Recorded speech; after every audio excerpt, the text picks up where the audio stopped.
partie, nous allons aborder les principes de base des systèmes de fichiers sous Linux et nous allons voir les principales commandes permettant de manipuler les différents éléments d'un système de fichiers sous Linux. Le système de fichiers sous Linux adopte une structure arborescente basée sur la notion d'inode.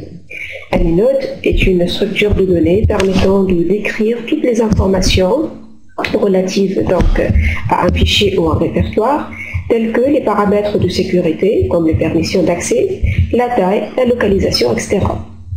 Tout élément du système de fichiers a un inode qui lui est associé. Mais deux fichiers peuvent aussi partager parfois la même inode, et dans ce cas, on parle de deux liens physiques.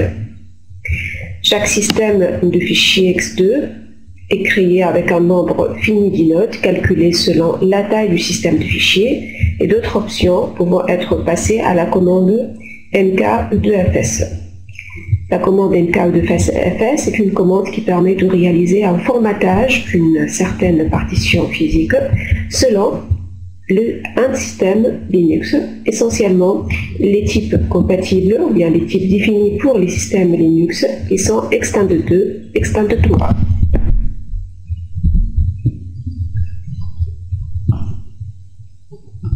Linux définit un ensemble complet de commandes pour permettre la gestion des fichiers et des répertoires en ligne de commande.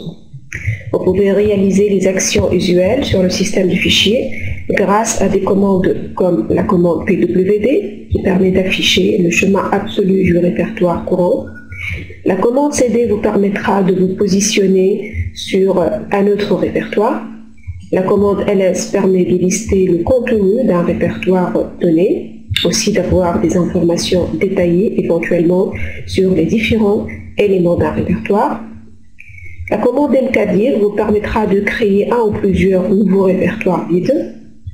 rmdir permettra de supprimer un répertoire, mais à condition qu'il soit déjà vidé de son contenu.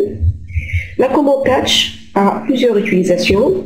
Elle peut s'utiliser pour changer les informations de date et d'heure d'un fichier donné, d'un fichier existant donc, ou bien elle peut être utilisée pour créer un ou plusieurs fichiers vides, lorsque le nom du fichier, bien sûr, passé en argument, n'existe pas.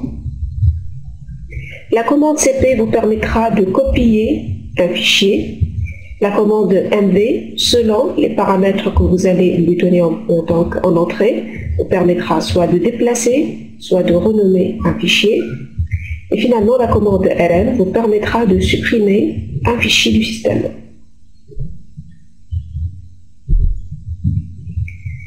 Certains caractères appelés wildcard ou encore caractères spéciaux ont une signification particulière dans le shell. Ils vous permettent par exemple de faire référence à tout un ensemble de noms de fichiers. Par exemple, si vous avez besoin d'appliquer une certaine commande sur tous les fichiers portant une extension particulière, il suffit de faire référence au nom des fichiers par le caractère étoile suivi par l'extension bleue.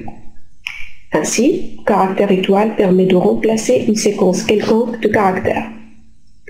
Le caractère point d'interrogation, par contre, désigne exactement un seul caractère. Si vous voulez désigner un seul caractère parmi une liste d'options possibles, il suffit d'indiquer la liste de ces caractères entre des crochets. Par contre, si vous utilisez un point d'exclamation à l'intérieur des crochets, vous allez désigner à ce moment-là un seul caractère en dehors de la liste ou bien de l'ensemble des valeurs que vous avez données après le point d'exclamation. Vous pouvez faire référence également à un intervalle de valeurs, numérique ou alphabétique par exemple, en utilisant le tiret entre la borne minimale et la borne maximale et en utilisant aussi les crochets pour entourer cet intervalle. Finalement, vous pouvez aussi utiliser les accolades pour délimiter également un ensemble de valeurs.